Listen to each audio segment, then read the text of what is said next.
Welcome to future vision study centre.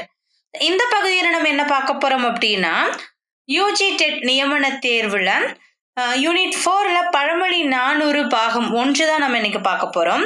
பழமொழி 400 பழமொழி 400 ஆசிரியர் யார் அப்படின்னு சொல்லி பார்த்தோம் அப்படின்னா, முஞ்சுரை அரையனார். தொல்காப்பியம் கூறக்கூடிய இலக்கிய வகைகள்ல ஒண்ணு இந்த பழமொழி. இந்த பழமொழிய முதுசொல் அப்படின்னும் முதுமொழி அப்படின்னும் தொன்றுபடு பழமொழி அப்படின்னும் சொல் வழக்குல நிறைய பெயர்கள் இருக்கு. தொல்காப்பியர் இலக்கிய வகைகளா ஒரு 7 கொடுக்கிறாரு. என்னென்ன அப்படின்னு சொல்லி பார்த்தோம் அப்படின்னா, பாட்டு, உரை, நூல், வாய்மொழி, பிசி, அங்கதம், முதுசொல்லோடு அவ்வேள் நிலத்தும் வன்புகழ் மூவர் தன்பொழில் வரைப்பின் நாற்பேர் எல்லை அகத்தவர் வழங்கும் யாப்பின் வழியது என்மனார் புலவர் அப்படின்னு சொல்லிட்டு இதுல ஒரு 7 இலக்கிய வகைகளா தொல்காப்பியர் கொடுத்திருக்கிறாரு. இதுல இருக்கக்கூடிய முதுசொல் அப்படிங்கிற வார்த்தையானது பழமொழியை தான் குறிக்குது. பழமொழி 400 குறிக்கக்கூடியது இந்த முதுசொல். இதுக்கு விளக்கம் தரும்போது உரையாசிரியரான தொல்காப்பியர் என்ன சொல்றாரு அப்படின்னா, இதை முதுமொழி அப்படின்னு சொல்றாரு. எதை பழமொழி 400 ஒரு முதுமொழி அப்படின்னு சொல்றாரு. நுண்மையும் சுருக்கமும் ஒளியுடைமையும் உண்மையும் என்று இவை குறித்த பொருள் முடித்ததற்கும் வருவும் ஏது நுதலிய முதுமொழி என்ப அப்படின்னு சொல்லி தொல்காப்பியர் சொல்றாரு. அகநானூற்று பாடல்ல பழமொழிய தொன்றுபடு பழமொழி அப்படின்னு குறிப்பிடுகிறார் மாமூலனார் அப்படிங்கிற ஒரு கவிஞர். அதாவது நல்லது செய்தால் நல்லதே நடக்கும், அது பொய்த்து விட்டதோ அப்படின்னு பேசுவது போல பாடல் அமைஞ்சிருக்கு. எந்த பாடல் அப்படின்னு நம்ம பார்க்கலாம். அம்மா வாழி தோழி இம்மை நன்று செய் மருங்கில் தீது இல் என்றும் தொன்படு பழமொழி இன்று பொய்த்தன்றுகோள் அப்படின்னு சொல்லி அகநானூற்று பாடல் ஒண்ணு கொடுத்திருக்காங்க. இன்னைக்கு பேச்சு வழக்குல தாயை போல பிள்ளை நூலை போல சேலை அப்படிங்கிற ஒரு பழமொழி இருக்கு. அது எல்லாத்துக்குமே தெரியும். சூரியனை பார்த்து நாய் குறைச்சா சூரியனுக்கு என்ன வரும் அப்படிங்கிற பழமொழி இருக்கு. இத சந்திரனுக்கா கூறக்கூடியது பழமொழி 400 அப்படிங்கிற ஒரு நூல். 17 கீழ்கணக்கு நூல்கள்ல 3வது நூலாக பழமொழி 400 குறிக்கப்படுகிறது. திருக்குறள், நாலடியாருக்கு அப்புறம் பழமொழி அப்படின்ற வரிசையில பழமொழி 400 இருக்கு. பழமொழியை உருவாக்கிய புலவர் யார் அப்படின்னு பார்த்தோம் அப்படின்னா, முஞ்சுரை அரையனார். முஞ்சுரை அரையனார் அப்படிங்கிற இயற்பெயர் அப்படின்னு சொல்லி நம்ம யோசிக்கிறதுக்கு இடம் இல்லை. ஏன்னா முஞ்சுரை அப்படிங்கிற இடத்துல அரசு புரிந்த அரசர் அப்படிங்கிறது தான் இதோடைய பொருள். இப்போ முஞ்சுரை மன்னவன் அப்படிங்கிறது தற்சிறப்பு பாயிரத்துல காணப்படக்கூடிய ஒரு செய்தி. ஒருவேளை முஞ்சுரையில வாழ்ந்த அரையர் என்னும் சிறப்பு பெயர் பெற்ற ஒரு தலைவராக கூட இருக்கலாம். அது மட்டும் இல்லாம அரையர் அப்படிங்கிறது சேனாவரையர் அப்படின்னு தொல்காப்பிய உரையாசிரியர் பெயரிலையும் காணப்பெறுதல் இங்கு நம்ம யோசிக்கக்கூடிய ஒரு விஷயமா இருக்கு. அது மட்டும் இல்லாம அரையர் அப்படிங்கிறது ஒரு மரபு பெயராகவோ இல்ல ஒரு குடிப்பெயராகவோ இருத்தல் கூடும். அரையர் குடியில் புலமையில் சிறந்து விளங்கிய இவருடைய இயற்பெயரை விடுத்து அந்த குடிப்பெயரால வழங்கி வந்தனரோ என்ற ஒரு ஐயுறவும் கொள்ள இடம் உண்டு. முஞ்சுரை எங்க இருக்கு அப்படின்னா நமக்கு சரியா தெரியல. முஞ்சுரை அப்படிங்கிற இடம் எங்க இருக்கு அப்படிங்கிறது நமக்கு சரிவர தெரியல. தமிழகத்துல கொற்கை முஞ்சுரை, காவிரி முஞ்சுரை, திருமருத முஞ்சுரை, கழார் முஞ்சுரை எனும் இடங்கள் இருந்தனவாக பண்டைய இலக்கியங்கள் வாயில ஆடுகிறோம். ஆனா முஞ்சுரை அப்படிங்கிறது தனியா எந்த இடத்துல இருக்குது அப்படிங்கிறது மட்டும் நமக்கு தெரியல. இதை போலவே பழமொழி ஆசிரியர் வாழ்ந்த ஊரும் நீர்த்துறை சிறப்பு வாய்ந்த ஒரு இடமாக இருக்கலாம். ஏன்னா இதுக்கு முன்னாடி நம்ம பார்த்த ஊர் எல்லாமே நீர்த்துறை சார்ந்த ஒரு ஊராக இருக்குது இல்லையா? அதே போல இவர் வாழ்ந்த ஊரும் ஒரு நீர் சார்ந்த இடமா இருக்கலாம் அப்படிங்கறது ஒரு யூகிக்கக்கூடிய ஒரு விஷயமா இருக்கு.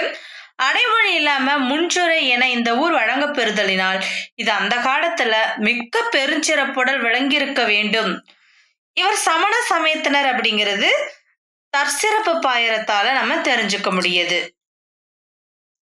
இந்த நூல் முக்கியமாக நாலடியார்லையும் திருக்குறள் முதலிய கீழ்கணக்கு நூல்கள்லையும் வந்துள்ள பல கருத்துக்களை சில இடங்கள்ல அடியொற்றி செல்லுது.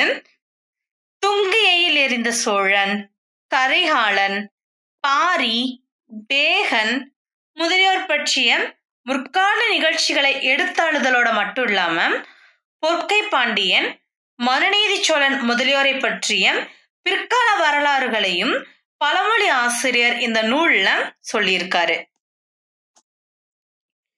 இவர் தன்னுடைய பாடல் ஒன்றில பிரம்புரி எனும் நெல்வகை அப்பர் பாடலையும் காணப்பெறுது. மரிசாதி, மஞ்சிவிடல் என்று சாசனங்கள்ல வழங்கக்கூடிய சொற்கள் பழமொழி பாடல்கள்லையும் பயின்று வந்திருக்கு. இதனால பழமொழி 400 நாலடி நானூற்றிற்கு பின்னர் தோன்றியது அப்படின்னு சொல்லி நாம கருத வேண்டியதா இருக்கு. பழமொழி 400 பாடல்கள் பலவற்றில காணக்கூடிய ஒரு பொது இயல்பு கவனிக்கத்தக்கது என்னன்னா, பழமொழி பாடல்ல இறுதியில வருது. ஒவ்வொரு பாடலுக்கு இறுதியிலுமே ஒரு பழமொழி இடம்பெறுது. அதுக்கு முன்னாடி வரக்கூடிய வரிகள்ல 12 அடிகள்ல அதுக்குரிய விளக்கம்.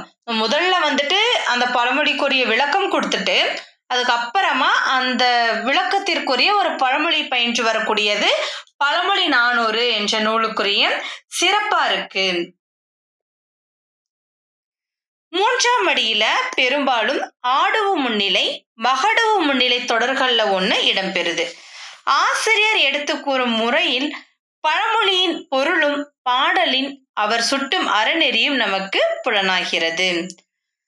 விழித்தொடர்கள்ல ஆடுவு முன்னிலை அதிகமாகவும் மகடுவு முன்னிலையில மிக குறைந்தும் காணப்பெறுது.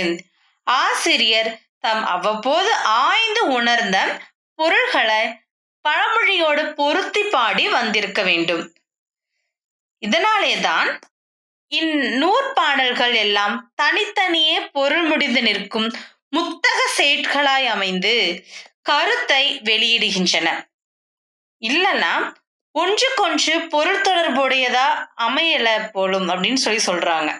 பழமொழியோட பழைய உரையாசிரியரும் இருகையல் உண்கண் என தொடங்கும் பாடலின் உரையில இந்த 400 முத்தக செய்யுளாதலால் தனியே நின்று ஒரு பொருள் பயந்து முற்று பெற்றன என அறிக என்று எழுதிய குறிப்பும் மேற்குறித்த கருத்தை அரண் செய்வதாக அமைந்துள்ளது. நூலின் முதற்பாடல் பழமொழி ஏடுகள்ல காணப்பெறல. ஆயினும் அதற்குரிய பழைய உரைப்பகுதி காணப்பெறுகிறது. ஆறுமுக நாயனார் வெளியிட்ட மூலப்பதிப்பில் முதற்பாடலுக்கு பழைய உரையே அச்சிட பெற்றிருக்கிறது. இவ்வுரைக்குரிய மூல செய்யுளை நன்னூலின் பழைய உரைகாரராகிய மயிலைநாதர் கொண்டு கூட்டு பொருள்களுக்கு மேற்கோள் காட்டியிருப்பது தெரிந்து டாக்டர் உ.வி. சாமிநாத ஐயர் அவர்கள் செந்தமிழ் பத்திரிகை வாயிலாக வெளியிடுறாரு. அதுக்கப்புறமா தான் பழமொழியுடைய முதற்பாடல் பழமொழி அச்சு நூல் இடம்பெறலாயிற்று. மேற்குறித்த ஆறுமுக நாயனார் தாம் பழமொழி நூலை பிரதிகளில் உள்ளபடி அச்சியற்றியவர். எந்த வருஷம்? 1904. ஆறுமுக நாயனார் அப்படிங்கிறவர் தான் பழமொழி நூலை முதல்ல பிரதிகள் இருக்கபடி அச்சியற்றியவர். 1904 முதல் 200 பாடல்களை பழைய உரையுடன் தமது விளக்க குறிப்புகளுடனும் வெளியிட்டவர் திரு நாராயண ஐயங்கார். எப்போனா 1918, 1922. பிரதிகளில் காணும் வரிசை முறையை பின்பற்றியிருக்கிறார். யாரு? திரு நாராயண ஐயங்கார். பழமொழி பாடல்களின் வரிசை முறையை மாற்றி முதலில் அச்சியற்றியவர் சோடா சவாதானம் சுப்புராய செட்டியார். எப்போ? 1874. இந்த பழமொழி பாடல்களுடைய வரிசை முறையை மாற்றி முதல் அச்சிட்டவர் சோடா சாவதானம் செட்டியார், சுப்பராய செட்டியார். இவர் நாலடியாரை போல 10 பாடல்களை அதிகாரமாக கொண்டு அதற்கு தக்கபடி பாடல்களின் வரிசை முறையை மாற்றி அமைத்து பால், இயல், பாகுபாடுகளும் செய்திருக்கிறார். 10 வெண்பாக்கள் இவருடைய பதிப்பில் விடுபட்டு போயின. பழைய உரையுடன் பழமொழி நூலை வெளியிட்ட திரு செல்வ கேசவராய முதலியாரும் வேறொரு வகையாக இந்த நூலை பாகுபாடு செய்து சுப்பராய செட்டியாரைப் போலவே பாடல்களின் வரிசை முறையையும் மாற்றி அமைத்துள்ளார். நூலை 5 பெரும் பிரிவுகளாகவும் 35 சிறு பிரிவுகளாகவும் இவர் கொண்டுள்ளார். இந்த சிறு பிரிவுகள் ஒரு வரையறை இல்லாம 4 பாடல்கள்ல இருந்து 21 பாடல்கள் வரையில் வெவ்வேறு அளவில் பாடல்களை பெற்றுள்ளன.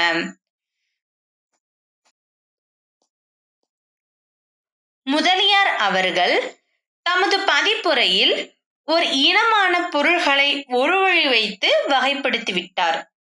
இந்நூலை மாணாக்கருக்கு இனிதுராது என்று கடவுள் வாழ்த்து நீங்களாக 399 எவ்வளவு 399 செயல்களையும் 5 பிரிவுகளாகவும் அவைகளில் ஒவ்வொன்றையும் ஏற்ற பெற்று சிறிய உட்பிரிவுகளாகவும் பிரித்து வைத்தேன்.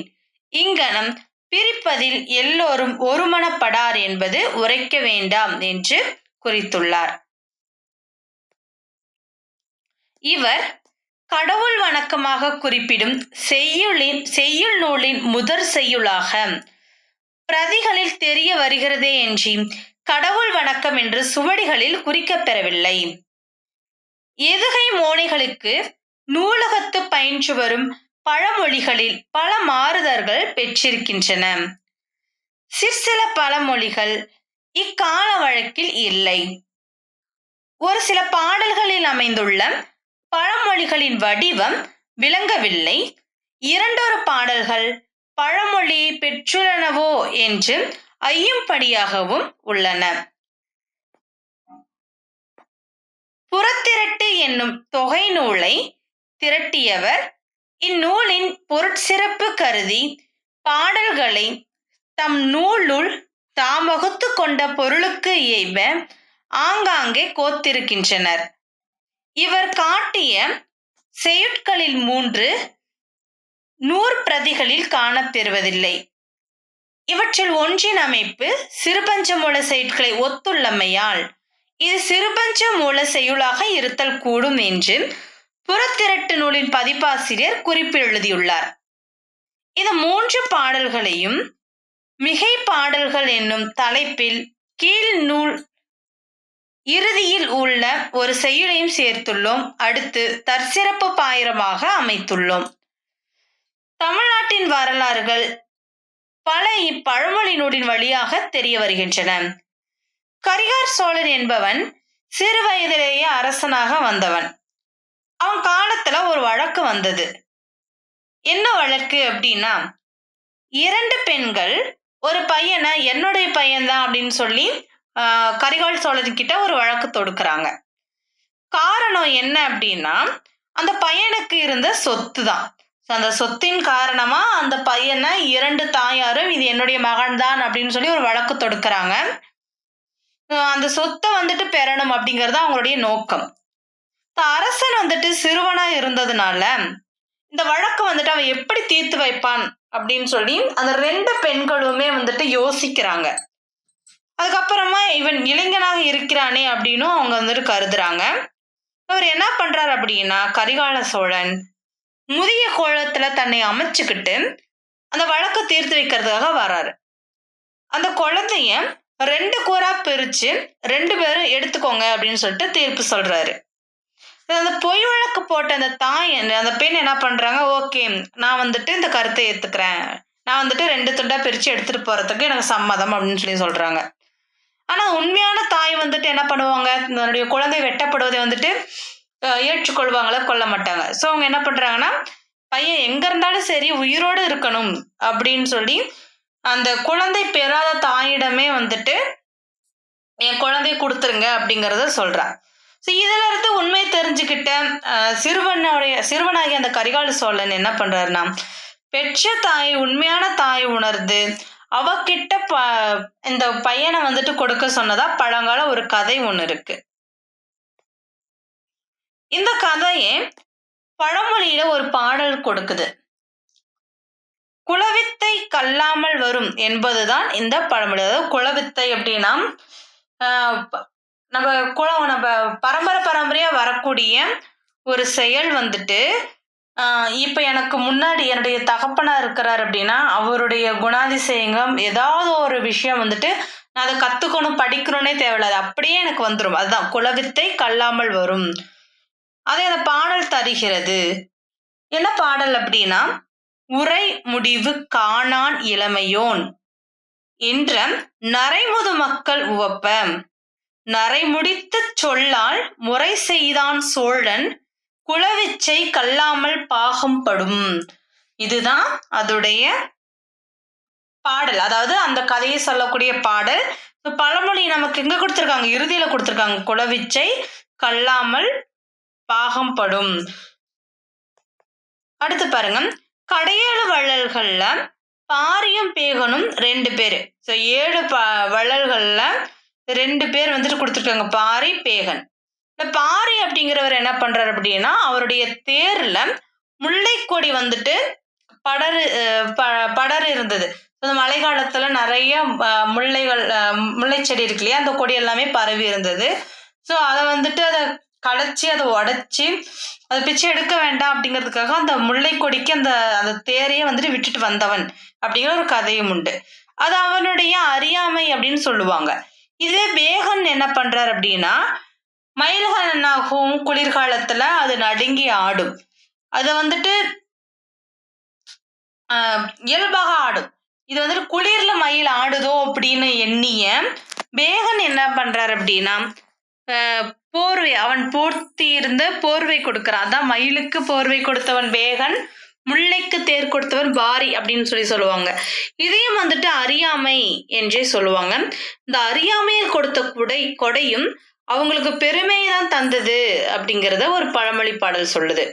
முல்லைக்கு தேரும் மயிலுக்கு போர்வையும் தொல்லை அளித்தாரை கேட்டறிந்தும் சொல்லில் நெறிமடல் பூந்தாழை நிடுநீர் சேர்ப்ப அரிமடமும் சான்றோருக்கு அணி அப்படிங்கிறது தான் இந்த பாடல். பாரி கொடை கொடுத்தது நம்ம எல்லாத்துக்குமே தெரியும். பாரி வந்துட்டு இப்போ முல்லைக்கு வந்துட்டு தேர் கொடுத்தாரு இல்லையா, ஸோ அந்த மாதிரி அவர் கொடை கொடுத்தது எல்லாத்துக்குமே தெரியும். ஆனா அவருடைய மனைவி கொடை கொடுத்தது சங்ககால பாடல்கள்ல இருந்து நமக்கு தெரியல. ஆனா பழமொழி பாடல் வந்துட்டு ஒண்ணு சொல்லுது. என்ன அது சொல்லுது அப்படின்னா, பாரியுடைய மனைவியானவள் கொடை கொடுக்கக்கூடிய ஒரு வள்ளலாக இருந்தார் அப்படிங்கிறதும் வந்துட்டு நமக்கு தெரிய வருது. இது எப்படி அப்படின்னா, ரொம்பவே வறட்சியான காலத்துல, மழையே பெய்யாத ஒரு காலத்துல ஒரு பாடல் பாடக்கூடிய பாணன் ஒருவன் யார் வீட்டுக்கு போறான்? பாரி வீட்டிற்கு போகிறான். போகும்போது அங்க பாரி வீட்டுல இல்ல. இப்ப வீட்டுல யாரு இருந்தாங்க அப்படின்னா, அவனுடைய மனைவி இருந்தா. அவன் வந்துட்டு பானையில வந்துட்டு சோறு கேட்கலாம். யாரு கேட்கறாங்க? பாணன் வந்துட்டு சோறு கேட்கிறான். யாருக்கிட்ட? பாரியுடைய மனைவி கிட்ட. அவன் என்ன பண்றான் அப்படின்னா, அந்த பானையில சோற்றுக்கு பதிலா பொன், தங்கம் அதை நிறைத்து கொடுத்தாள். இதனால பாரியோட வீட்டுல இருக்கக்கூடிய எல்லாருமே வந்துட்டு கொடுக்கும் உணர்வை பெற்றவர்கள் அப்படிங்கிற ஒரு பாடல் பாருங்க. மாறி ஒன்று இன்றி பரந்திருந்த காலத்தும் பாரி மடமகள் பான்மகற்கு நீருளையுள் பொன் திறந்து கொண்டு புகவாக நல்கினாள் ஒன்றுரா முன்றிலோயில். ஸோ இதுதான் வந்துட்டு பழமொழி, ஒன்றுரா முன்றிலோயில். அதாவது எதுவுமே இல்லாத வீடு அப்படின்னு ஒண்ணுமே இல்லை, அவ்வளவு செழிப்பா இருந்தது அப்படிங்கறதான் அந்த பழமொழி, ஒன்றுரா முன்றிலோயில். நாம இன்னைக்கு சூரியனை பார்த்து என்ன சொல்றோம்? நாய் குறைச்சா சூரியனுக்கு என்ன நஷ்டம் அப்படின்னு சொல்லி நம்ம பழமொழி சொல்றோம்.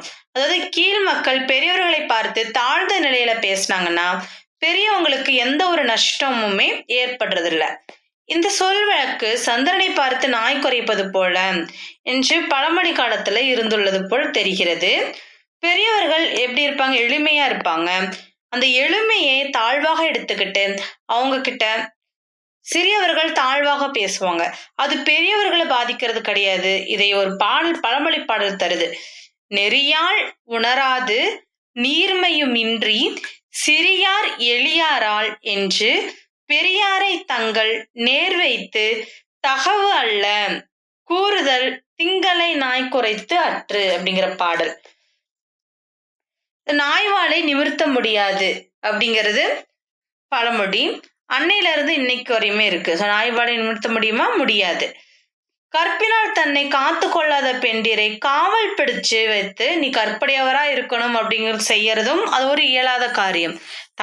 தாங்களை காத்து கொண்டு கற்புடையாராக வாழ்வதுதான் பெண்டிற்கு சிறப்பாக அமையும். இதை மிக அழகாக திருவள்ளுவர் ஒரு குறள்ல சொல்றாரு. சிறை காக்கும் காப்பு எவன் செய்யும் மகளிர் நிறை காப்பு காக்கும் காப்பே தலை அப்படிங்கிற குறள்ல திருவள்ளுவர் சொல்றாரு. இந்த கருத்தை அப்படியே ஏற்றுக்கொண்டு பழமொழியும் ஒரு பாடலை தருகிறது. எப்படின்னா, நாய்வாலை நிமிர்த்த முடியாது போல் கற்பில்லாத பெண்களை சிறையால் அகப்படுத்தி கற்புடையவர்கள் ஆக்க இயலாது அப்படின்னு அந்த பழமொழி பாடல் சொல்கிறது. பார்க்கலாம். நிறையான் மிகுக்கிலா நேரிழையாரை சிறையான் அகப்படுதலாகா அறையோ வருந்த வழிதனின் யாப்பினும் நாய்வால் திருந்துதல் என்றுமேயில். இதுதான் பழமொழி. நாய்வால் திருந்துதல் என்றுமேல். நாய்வாலை நிமிர்த்த முடியாது. வினாவிடைகள் பார்க்கறதுக்கு முன்னாடி இன்றைய பகுதியில நம்ம என்ன பார்த்தோம் அப்படிங்கறத ஒரு சின்ன ஒரு ரிவிஷன் மாதிரி நம்ம பார்த்திடலாம். பழமொழி 400. பழமொழி 400 ஆசிரியர் முன்றுரை அரியனார். இந்த பழமொழியை முதுசொல், முதுமொழி, தொன்றுபடும் மொழி, சொல் வழக்கு அப்படின்னு பல பெயர்களால நம்ம அழைக்கிறோம். தொல்காப்பியர் இலக்கிய வகைகளா ஒரு 7 கொடுக்கிறாரு. என்னென்ன பார்த்தோம் அப்படின்னா, பாட்டு, உரை, நூல், வாய்மொழி, பிசி, அங்கதம், முதுசொல். இந்த 7 தான். இதுல முதுசொல் அப்படிங்கிறது பழமொழியை குறிக்குது. அகநானூற்று பாடல்கள்லயுமே பழமொழிய தொன்றுபடு பழமொழி அப்படின்னு குறிப்பிடுகிறார். யாருன்னா மாமுலனார் அப்படிங்கிற ஒரு புலவர். அதாவது நல்லது செஞ்சா உங்களுக்கு நல்லது நடக்கும், அது பொய்த்து விட்டதோ அப்படின்னு பேசுறது போல ஒரு பாடல் அமைஞ்சிருக்கு. அம்மவாழி தோழி இம்மை நன்றிசை மருங்கில் தீதியில் என்னும் தொன்படு பழமொழி இன்று பை தன்றுகோள் அப்படின்னு சொல்லிட்டு இன்னைக்கு நம்ம பேச்சு வழக்கில் என்ன சொல்றோம்? தாயை போல் பிள்ளை நூலை போல் சேலை அப்படின்னு ஒரு பழமொழி தெரியுது. அதே மாதிரி சூரியனை பார்த்து நாய் குறைத்தால் சூரியனுக்கு என்ன வரும் அப்படிங்கிற பழமொழியும் இருக்கு.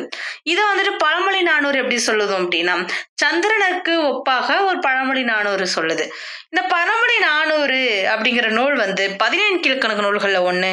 இந்த 17 கீழ்கணக்கு நூல்கள்ல திருக்குறள் நாலடியாருக்கு அப்புறமா பழமொழி 400 3வது இடத்துல வச்சு பாடப்பட்டிருக்கிறது.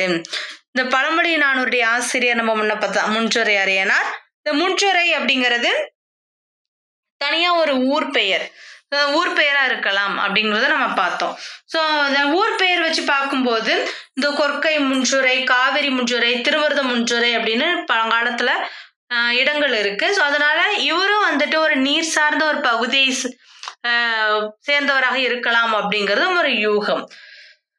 இந்த நூல் முக்கியமா நாலடியார்லயும் திருக்குறள் முதலிய கீழ்கணக்கு நூல்களையும் வந்திருக்குல்ல, பல கருத்துக்களை சில இடங்கள்ல அடியொற்றி செல்லுது. இதுல கரிகால சோழன் பத்தியும் ஒரு கதை சொல்லியிருக்காங்க. என்ன அப்படின்னா, கரிகால சோழன் சிறு வயதுல அரசு பணி ஏற்கும், அதாவது அரசரா பட்டம் சூட்டி இருக்கும் போது ஒரு வழக்கு வருது. 2 தாய் இந்த மகன் என்னுடையதுதான் அப்படின்னு சொல்லிட்டு, என்னுடையவன் அப்படின்னு சொல்லிட்டு அவருடைய சொத்துக்காக முறையிடுறாங்க, வழக்கு வைக்கிறாங்க. இது எப்படி சின்ன பையனா இருக்கானே, எப்படி நமக்கு தீர்ப்பு வழங்குவான் அப்படிங்கிற ஒரு எண்ணமும் உங்களுக்கு இருக்கு.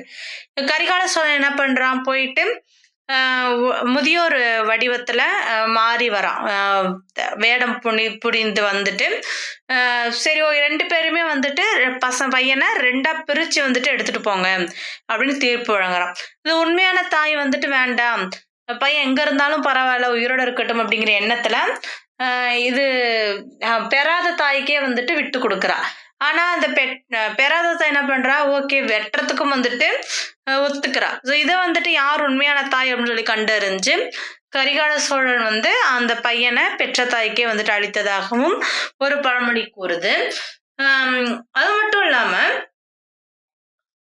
இந்த நூலுடைய பழமொழியுடைய முதல் பாடல் பழமொழியீடுகள்ல எங்கேயுமே இல்லை. ஆனாலுமே அதுக்குரிய பழைய உரைப்பகுதியும் இருக்கு. இதுல ஆறுமுக நாயனார் வெளியிட்ட மூல பதிப்புல முதற் பாடலுக்கு பழைய உரையை அச்சிடப்பட்டும் இருக்குது. இத கொண்டு கொண்டு கோட்டு பொருள்களுக்கு மேற்கோள் காட்டி இருக்கிறது தெரிஞ்சு டாக்டர் உவே சாமிநாதையர் என்ன பண்றாருன்னா செந்தமிழ் பத்திரிகை வாயிலாக வெளியிடுறாரு. அதுக்கப்புறமா தான் பழமொழியோட முதற் பாடல் பழமொழி நூல்ல அச்சு பெற்றிருக்கு. இது குறித்து ஆறுமுக நாயனார் தன்னுடைய அவர் பழமொழி நூலை பிரதிகள்ல வந்துட்டு அச்சியேற்றாரு. எப்போ 1904. முதல் 200 பாடல்களை பழைய உரையோடையும் தம்முடைய விளக்க குறிப்புகளுடன் வெளியிட்டது திரு நாராயண ஐயங்கார் என்ன பண்ணார் அப்படின்னா 1918 1922 பிரதிகள்ல அந்த முறையை வரிசை முறையை பின்பற்றி வெளியிட்டிருக்கிறாரு. ஆனா அந்த பழமொழி பாடலுடைய வரிசை முறையை மாற்றி முதல்ல அச்சியேற்றவர் யார் அப்படின்னு பார்த்தோம் அப்படின்னா சோடா சவதானம் சுப்பராய செட்டியார் அப்படிங்கிறவரு. எப்போ 1874. இவர் என்ன பண்றாருன்னா நாலடியார் போலவே இந்த பழமொழி 400 10 பாடலா 39 அதிகாரமா பிரிச்சு 5 இயல்களாகவும் பெரும் இயல்களாகவும் பிரிச்சு பால் இயல் பாகுபாடுகளும் செஞ்சிருக்கிறாரு. இதுல வந்துட்டு 10 வெண்பாக்கள் மிஸ் ஆயிடுது, விடுபட்டு போயிடுது. பழைய உரையோட பழமொழி நூலை வெளியிட்ட திரு செல்வகேசவராய முதலியார் என்ன பண்றாருன்னா வேறொரு வகையாக இந்த நூலை பாகுபாடு செய்து சுப்பராய செட்டியாரை போலவே பாடலுடைய வரிசை முறையை மாற்றி அமைச்சிருக்கிறாரு. இந்த நூலை 5 பெரும் பிரிவுகளாகவும் 35 சிறு பிரிவுகளாகவும் கையாண்டிருக்கிறாரு. ஸோ இதுதான் வந்துட்டு பழமொழி 400 நூல் அமைப்பு. அடுத்தது தமிழ்நாட்டுடைய பல வரலாறுகள் இந்த பழமொழி நூலின் வழியா வந்துட்டு வெளிவருது. இதுல கடையெழுவாளர்கள் பாரி பேகன் பத்தியும் வந்துட்டு பழமொழி 400 குறிப்பிடப்பட்டிருக்கு. பாரி வந்துட்டு முல்லைக்கொடி படர தன்னுடைய தேரையை வந்துட்டு விட்டுட்டு வந்தான். அது வந்துட்டு அவனுடைய அறியாமை. பேகன் என்ன பண்றாரு, குளிர்காலத்துல இயல்பா ஆடக்கூடிய மயிலுக்கு போர்வை கொடுத்தாரு. ஸோ இதுவும் வந்துட்டு அவருடைய அறியாமை அப்படின்னு சொல்லுவாங்க. அந்த அறியாமையால் கொடுத்த ஒரு கொடை கூட பிற்காலத்துல அவங்களுக்கு பெருமைதான் தந்தது அப்படிங்கிறதும் பழமொழியில ஒரு பாடல் சொல்லுது. பாரி வந்துட்டு எல்லாத்துக்குமே வந்துட்டு கொடையளித்தார். வள்ளல் பாரி அவர் வந்துட்டு கொடையளித்தவர் அப்படின்னு தெரியும். ஆனா அவருடைய வீட்டுல வந்துட்டு எல்லாருமே அவருடைய மனைவி முதற்கொண்டு எல்லாருமே கொடைவளம் மிக்கவர்களாக இருந்தனர் அப்படிங்கறத பத்தியும் ஒரு பழமொழி பாடல் சொல்கிறது. எப்படின்னு பார்த்தோம் அப்படின்னா பாடல் பாடக்கூடிய பாணன் அப்படிங்கிறவரு பானுடைய வீட்டிற்கு போறாங்க. போயிட்டு பானையில சோறு கேட்கிறான். அப்ப பாரி வீட்டுல எல்லாம் அவருடைய மனைவி தான் இருக்கிறா. அவன் என்ன பண்றா அப்படின்னா அந்த பானையில சோற்றுக்கு பதிலா பொன், அதாவது தங்கத்தை நிறைச்சு கொடுக்குறா. இதனால பாரியின் வீட்டுல எல்லாருமே கொடுக்கும் உணர்வை பெற்றவர்கள் அப்படிங்கிற நமக்கு தெரிய வருது. இன்னொன்னு பழமொழிக்கு தான் சூரியனை பார்த்து நாய் குறைச்சா சூரியனுக்கு என்ன நஷ்டம். ஸோ அந்த மாதிரி கீழ் மக்கள் பெரியவங்களை பார்த்து தாழ்ந்த நிலையில பேசினா பெரியவங்களுக்கு எந்த ஒரு நஷ்டமும் ஏற்படுறதில்ல. இந்த சொல் வழக்குல சந்தனை பார்த்து நாய் குறைப்பது போல அப்படின்னு சொல்லிட்டு நமக்கு பாடல் ஒண்ணு கொடுக்குது. திங்களை நாய் குறைத்ததன்று அற்று அப்படின்னு சொல்லிட்டு. இன்னொன்னு நாய்வாலை நிமிர்த்த முடியாது அப்படிங்கிற பழமொழி அன்னையில இருந்து இன்னைக்கு வரையுமே இருக்கு. அதாவது எப்படின்னா கற்பினால தன்னை காத்து கொள்ள முடியாத பெண்டை வந்துட்டு கட்டாயப்படுத்தி ஒரு ரூம்குள்ள அடைச்சு வச்சு நீ கற்போடு இருக்கணும் அப்படின்னு சொல்லிட்டு என்ன பண்ண முடியாது, நம்ம கட்டாயப்படுத்த முடியாது. அவளா பார்த்து என்ன பண்ணணும், கற்புடன் இருக்கணும். அதுதான் வந்துட்டு பெண்டிற்கு சிறப்பு அப்படிங்கிறத நம்ம பார்த்தோம். இப்ப நம்ம வினாவிடைகள் பார்த்திடலாம். 17 கீழ்கணக்கு நூல்களில் 3வது நூலாக குறிக்கப்படும் நூல் எது? 17 கீழ்கணக்கு நூல்களில் 3வதாக குறிக்கப்படும் நூல் பழமொழி 400. முதல் நூல் திருக்குறள், 2வது நூல் நாலடியார், 3வது நூல் அதுக்கப்புறம் வரக்கூடிய பழமொழி 400. அடுத்தது முல்லைக்கொடி படர தன் தேரையை விட்டு வந்தவர் யார்? முல்லைக்கொடி படர தன் தேரையை விட்டு வந்தவர் பாரி. அடுத்த வினா பழைய உரையுடன் பழமொழி நூலை வெளியிட்டவர் யார்? பழைய உரையுடன் பழமொழி நூலை வெளியிட்டவர் செல்வகேசவராயர். இவர் தான் என்ன பண்றாரு அப்படின்னா பழமொழி 400 நூலை அதோடைய பழைய உரையோடையே வந்துட்டு வெளியிடுறாரு. அடுத்து தொல்காப்பியர் இலக்கிய வகைகளாக எத்தனை சொல்றாரு அப்படின்னா 7. மொத்தமா ஒரு 7 இலக்கிய வகைகள் இருக்கு அப்படின்னு சொல்லிட்டு தொல்காப்பியர் சொல்றாரு. என்னென்ன அப்படின்னு சொல்லி பார்த்தோம் அப்படின்னா பாட்டு, உரை, நூல், வாய்மொழி, பிசி, அங்கதம், முதுசொல். இந்த 7 தான் வந்துட்டு தொல்காப்பியர் சொல்லக்கூடிய இலக்கிய வகைகள்.